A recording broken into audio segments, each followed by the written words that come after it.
Lahat tayo minsan nabubulag tayo sa sarili nating kabahuan.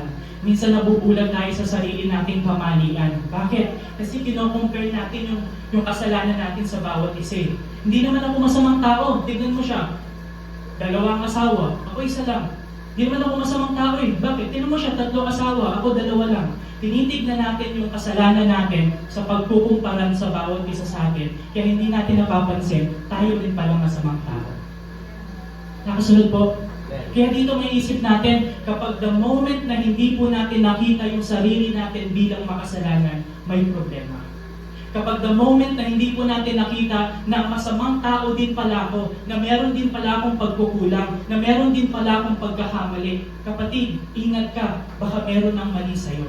Bakit? Kasi sabi ko, the moment we cease admitting our sinfulness, we begin to sow self-righteousness.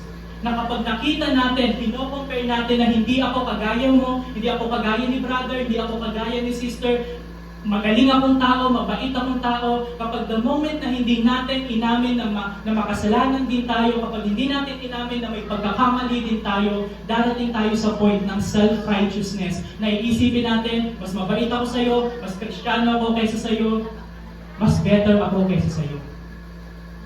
Ano pong lesson natin dito mga kapatid? Simple lang. Ingatan po natin na ang ating puso mahulog sa patibong ng self-righteousness. Naisipin natin na tayo, lagi tayong tama, na tayo para tayong santo compare sa iba, pero kung aaminin natin, makasalanan at marami din bulok sa puso natin. Marami din bulok sa kaisipan natin, sa kabuhayan natin. Hindi man na nakikita ng ibang tao, baka mamaya si Lord ang nakakakita. Mas mahirap po yun. Bakit? Kasi sabi ni Paul that we will give account to everything we do, both in public and in private.